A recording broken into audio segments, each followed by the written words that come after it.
Are you ready to leave? Just waiting for the mover. Snow's falling, huh? It'll be nice not seeing your face anymore. The whole moving out ordeal, changing locks meticulously, it's a bit much. I used to wonder why we needed all this security, but now it seems trivial. When I first met my husband, he was timid, always cautious of others' opinions. After we got married, though, he turned into the classic henpecked husband. A week after I moved out, he showed up at my new place, frantic. "Hey, it's me. Open up," he said. Trying to play clueless, I responded, "Who might you be?" "I'm Scarlett, 35, working part-time, 3 days a week. It's been 2 years since I married Anthony. We didn't have kids, but I thought we could still be happy together." In the early days, we talk about our future, about being that couple who stays close even as we age. We even discussed having kids. It was all casual and enjoyable, especially for someone like me who wasn't particularly interested in love or marriage. Meeting Anthony was unexpected. We met at a party, both there to fill in the numbers. He was serious and somewhat timid, always considerate towards me. When he proposed out of the blue, I wasn't put off. Maybe it could work with him? So I said yes, and I remember how happy Anthony was. I believed we could have a happy life together. We got married just 3 months after meeting, a whirlwind for both of us. But about a month into living together, things changed. Anthony seemed different, more serious and tense. "Scarlett, there's something I want to ask you," he said one day. I was shocked when he asked me to quit my job and become a housewife. It was out of the blue, and I couldn't understand why. He'd never mentioned anything about my job before, but it was just the beginning. When I asked him why, he sighed before responding. He felt like my working made him feel unnecessary, especially considering all the wives of married men in his company were housewives. I had made it clear that I wanted to keep working after we got married, especially since saving money was crucial for our future. Still, Anthony's sudden insistence on me quitting my job caught me off guard. "But I said I wanted to keep working when we got married, right?" I reminded him. "I know. But as your husband, Scarlett, I wish you would consider my position," Anthony replied. I couldn't fathom why he couldn't just pretend that I had quit. There was no need for me to actually leave my job. Despite repeatedly expressing my unwillingness to quit, it seemed Anthony valued social appearances more. My attempts to persuade him fell on deaf ears. "If things stay this way, I'll be ridiculed by my colleagues and superiors. I'm the head of this household, aren't I? Please just do as I ask," Anthony pleaded. "It's not something I can decide on the spot." "Let me think about it," I said, feeling the pressure to make a decision quickly. I knew I couldn't let things linger. I feared what else he might say if I didn't act soon. So, I immediately sought advice from my boss, Robinson. I had been working as an administrative assistant at the company since high school graduation. Robinson had been through a similar situation. Her husband had been controlling and unable to tolerate it. She divorced him and became a hard-working single mother, whom I deeply respected. "That must have been tough," I sympathized. "I think divorce is an option, but it's difficult since you're newlywed," Robinson said. "If you quit, it will be hard to fill the gap left by Scarlett." "I'm not planning on just quitting. I would like to find a way to keep working if possible," I explained. Robinson suggested continuing in a part-time capacity for the time being. "Full-time would be too noticeable," she reasoned. "That's a good idea. I'll discuss it with Anthony. If he still disagrees, then I'll follow your suggestion and ask to work part-time," I decided. Robinson shared her own experience, revealing that her ex-husband had also changed drastically after marriage. It echoed my current situation, and her insights provided valuable perspective. Until recently, I had never pondered the idea, but now I see that some men undergo a complete transformation after marriage, almost as if they become entirely different people. Perhaps, in another light, I was deceived. Despite numerous discussions with Anthony, we remained at an impasse. Anyway, a woman's role after marriage is to listen to her husband and take care of the home, right? Anthony asserted. "What era are you living in? Nowadays, it's normal for both spouses to work, I countered. Maybe for other couples, but we're different. You understand that, right? Anthony pressed. I might, but I can't agree with it. Please try to understand how I feel, I pleaded. After that, Anthony's daily nagging persisted until I would agree to quit my job. In the end, his attempts to persuade me failed. I reached out to Robinson and decided to formally resign. However, in reality, I continued working part-time 3 days a week. Fortunately, my boss understood my situation and allowed me to reduce my hours. I quit my job at the company, just like you wanted. I informed Anthony. Oh, really? Thank you. Now I can relax about my standing at work, he replied. By this time, it seemed like all Anthony cared about was how he was perceived by others. I couldn't help but feel confused by his drastic change. I had lied to him, preferring that to worsening our relationship. But I soon realized it was a mistake. I had hoped resetting our relationship would allow us to start afresh. Instead, he behaved as if it were natural for him to be superior and took it out on me. Today, a junior colleague is coming over. I need you to host, Anthony informed me abruptly. I didn't know about this. Sorry, I responded. It was a last-minute decision. Just the basics will do. Please prepare, he instructed before hanging up. I scrambled to prepare drinks and snacks for the guest, but it seemed Anthony wasn't pleased. Didn't I ask you to get things ready for today? But you said just the basics would be fine. You took that seriously. This will lower my reputation, he criticized. I need you to act properly as a wife, Anthony asserted one evening. What's that supposed to mean? I did my best. Do you have a problem with me? I asked, bewildered by his sudden remark. No, not really. Anthony's expression was unlike anything I had seen before. I was so shocked that I couldn't say anything more. After that, he began inviting people over almost every week. While he enjoyed himself, he instructed me to stand by, ready for anything. It seemed like he wanted to show off to everyone what a capable husband he was. Anthony, I think having guests every week is a bit much, I ventured to say. No, it's fine. Everyone enjoys it, and you should follow my decisions. That's your duty as my wife, Scarlett, he replied firmly. But it costs money too. How am I supposed to manage it? I questioned. Oh, stop nagging. He dismissed my concerns, refusing to engage in a proper conversation. My days were consumed with waking up early, preparing meals, making sandwiches for lunch, and getting Anthony's suit ready for the day. After seeing Anthony off, I would do household chores. On days when I worked part-time, from 10 o'clock a.m. to 3 o'clock p.m., there was hardly any time to rest. Yet, I loved my job, and working felt more like a break than anything. Scarlett, you seem tired lately, aren't you? Anthony finally noticed. Yes, a little bit, I admitted, trying to downplay my exhaustion. Really? Let me know if there is anything I can do to help, he offered. Of course. Thank you so much, I replied, grateful for his concern, but knowing it wouldn't change much. Sophia, on the other hand, was a truly dependable person. Unlike Anthony, she was concerned about how his treatment of me was worsening day by day. Sophia knew I was working part-time in secret and kept it hidden from Anthony. Thank you always, Sophia. I expressed my gratitude. Don't mention it. But I never expected Anthony to act like this, Sophia confessed. Neither did I. I've tried talking to him, but he doesn't listen. And we can hardly have a proper conversation anymore. I confided in her. I'm sorry. If only I were stronger, I lamented. Don't be hard on yourself. You're doing great with both work and housework. I really appreciate your help, Sophia reassured me. Living with Sophia was nothing but a positive experience for me. However, it seemed Anthony didn't like how close Sophia and I were. Because of that, he made an unthinkable move. Where's Sophia? I asked one day. Mom's gone now, Anthony replied casually.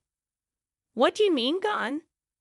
Mom's getting on in years, and I thought it would be better for her to be in a facility. I actually put her in a home. Just finished moving her in. Now I can do whatever I want with the house, he revealed, shocking me with his callousness.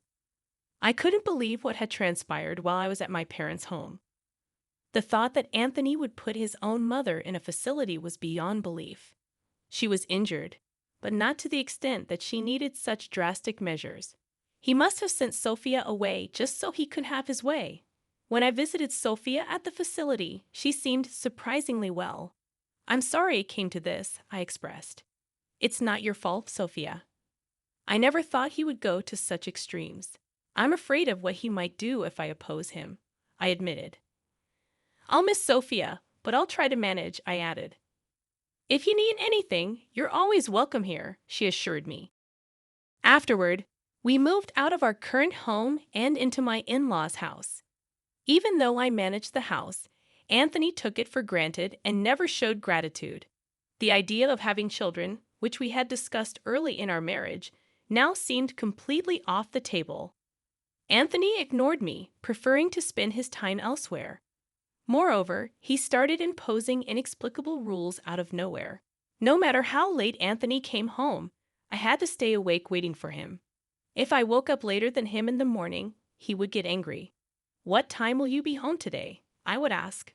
"I'm not sure, but stay up until I get back, okay?" "Thanks," he would respond. One day, after such an exchange, when Anthony came home, I noticed something unusual as I took his suit to hang it up. I smelled a fragrance I had never encountered before, a sweet, feminine scent.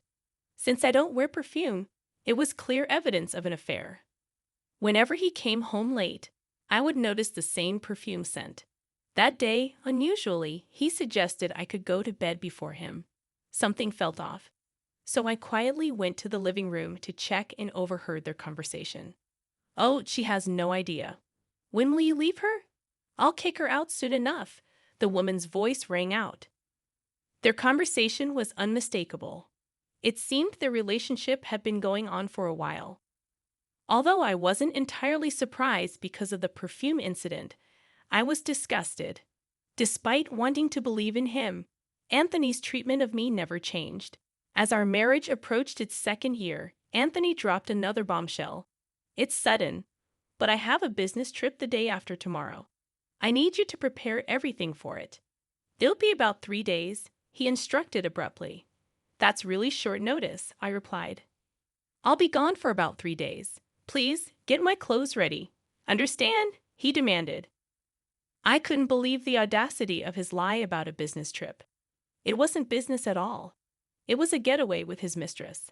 I vividly recall the warning I received from Anthony's colleague's wife when we last met. "Be careful if he suddenly says he has a business trip. Our company doesn't even have those," she had cautioned. I had also stumbled upon evidence earlier, a chat on his mobile phone left in the living room detailing how he took paid leave for this supposed trip. With proof of his deceit, I planned to confront him with divorce papers upon his return. However, it turned out my husband made the first move. "Are you all set to leave? The movers will be here soon," were his first words when he returned. He instructed me to vacate the house while he was away. "I need you to be out before I get back," he demanded abruptly. "What? What are you talking about all of a sudden? You can't just spring this on me and expect me to leave immediately," I protested. "I'll wait a bit, but get ready to leave." "See you," he retorted, unfazed by my confusion. My once timid, overly concerned about others' opinions husband had transformed into a controlling figure. This was the last straw. The future I once imagined with him now seemed like a distant memory. Living with such a man, I couldn't envision a bright future ahead. I wondered what would happen next. This might be interesting. "Hasn't the mover arrived yet?" "No need to rush. They should be here soon," he mentioned casually. "Oh, and I almost forgot to tell you, I'm changing the locks of the house," he added nonchalantly. "Okay, got it," I replied, trying to mask my hurt. Thinking I wouldn't have to see his face again was oddly refreshing. It was unbelievable that those were his final words to a wife he had lived with for nearly 2 years. Believing we would no longer be involved with each other, I quickly left the place. Afterward, I instructed my lawyer to send the divorce papers. Despite the situation, my husband shamelessly posted pictures with his mistress on social media. I couldn't help but wonder how he could be so foolish, so blind to the fact that his actions were providing clear evidence of his infertility. Even our mutual friends, noticing his odd behavior, reached out to ask what was going on. After being forced out of my in-laws' house, I returned to my job, transitioning from part-time to full-time again. Furthermore, I finally moved into the suburban high-rise apartment I had long aspired to. It was quite spacious for one person, but without Anthony, it felt incredibly comfortable. I was simply waiting for any contact from him. About a month after settling into my new place, early one morning my doorbell rang. When I checked the monitor, surprisingly, it was Anthony standing there. "Hey, it's me, Anthony." "Open up, Scarlett." His sudden demand to let him in was beyond presumptuous. I just couldn't understand him anymore. Deciding to play dumb, I responded, "Who are you?" "I don't know you." "Don't tell me you've forgotten your husband's face." "I don't have a husband." "I think you're talking about someone else," I continued, despite his desperate expression, almost on the verge of tears. It was a timid version of him from before we were married. Of course, I didn't let him in and continued to pretend he was a stranger. "Please just listen. I've been deceived and I need Scarlett's help," he pleaded.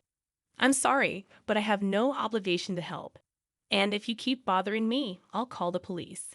"Okay," I responded firmly, growing impatient with his persistence. "Are you serious? After all, I don't know you." Anthony seemed taken aback by my response. He probably thought he could rely on me to bail him out when he was in trouble. But the person I had become wouldn't do such a thing. Yet I was losing my patience with my husband, who refused to give up. "Enough is enough. You created this mess, so it's your responsibility to deal with it." "You don't have to be so harsh," he protested. "Oh, and before I forget, you can't live in your parents' house anymore," he added suddenly. "What do you mean? Do you know whose name that house is in?" I inquired. "No, but it used to be Sophia's. But now it's in my name," he explained. When I relayed the situation to Sophia, even she was visibly angry and dismayed. "I can't believe my son turned out to be such a fool. I'm truly sorry it turned out this way, especially after all the help you've given me, Sophia." "You're divorcing Anthony, right?" Sophia asked, already aware of the answer. "Yes, that's for the best," I confirmed. "Then I'll transfer the house to you," she offered generously. "What does that mean?" Anthony inquired, confused by the sudden turn of events. "Sophia transferred her rights to the in-laws' house to me, unbeknownst to you. You were living with your mistress while all this was happening. That's the situation. Understand and leave quickly. We probably won't see each other again anyway. Just one last thing, if you keep this up, I will really call the police," I warned sternly. With that, he finally gave up and left. Of course, the divorce went through, and I claimed the divorce settlement guarantee from him. It turned out Anthony had been significantly deceived and financially drained by his mistress. On top of that, the divorce settlement amounted to around $20,000. His mistress quickly left him, but I wasn't going to let it slide. I used a lawyer and a detective to track down her location. I'm also claiming a divorce settlement guarantee from her, which looks like I can claim over $10,000 additionally. The in-laws' house officially became mine. I had to ask Anthony to leave, and though he was initially reluctant, he had no choice but to accept due to the legal procedures. I don't know where he lives now, and frankly, I don't care.